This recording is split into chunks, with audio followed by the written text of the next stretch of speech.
سعد ہے چہرہ ان کا نور کا۔ نبی اکرم صلی اللہ علیہ وسلم اب یہ آیت پاک نے تلاوت کی تو ما داغ البصر وما طغى، کہ حضور نے جب اللہ رب العالمین کی بارگاہ میں معراج کی رات حضور پہنچے تو اسی طرح اشارہ ہے کہ حضور اب اللہ رب العالمین کا دیدار کر رہے ہیں، تو نہ حضور کی آنکھ جھکی نہ چمکی اور نہ حد ادب سے آگے بڑھی۔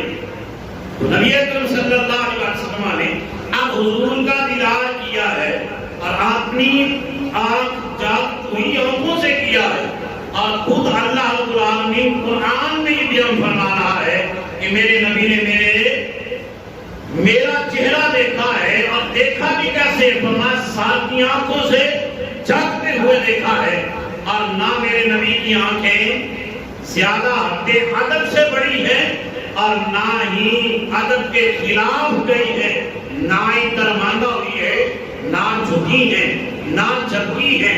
نبی اکرم صلی اللہ علیہ وسلم نے اللہ رب العالمین کا دیدار اپنی سر کی آنکھوں سے کیا ہے، اور اس کا ثبوت قرآن کی آیت ہے ما داغ البصر وما طغى، کہ حضور یہ اللہ رب العالمین خود فرما رہا ہے۔ اور حضور پھر کیا فرماتے؟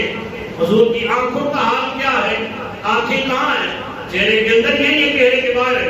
حضور فرماتے ہیں صحابہ کرام رضوان اللہ علیہ مجمعین کو، فرمایا میرے صحابہ جس طرح میں تمہیں سامنے دیکھتا ہوں اسی طرح میں تمہیں اپنے پیچھے بھی دیکھتا ہوں، کہ تم میرے پیچھے نماز پڑھ رہے ہو تو کون کیا کر رہا ہے اور کس حالت میں کھڑا ہے، میں سب کو دیکھتا ہوں۔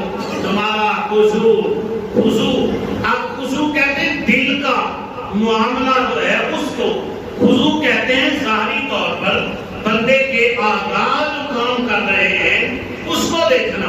حضور نے فرمایا میں تمہارا خضوع بھی دیکھتا ہوں، تمہارا خضوع بھی دیکھتا ہوں، جو تمہارا دل کر رہا ہے اور دل کے اندر جو چل رہا ہے میں اس سارے معاملے کو بھی دیکھ رہا ہوں، اور جو تمہارے اعضاء کر رہے ہیں میں اس سارے تمہارے اعمال سے بھی واقف ہوں۔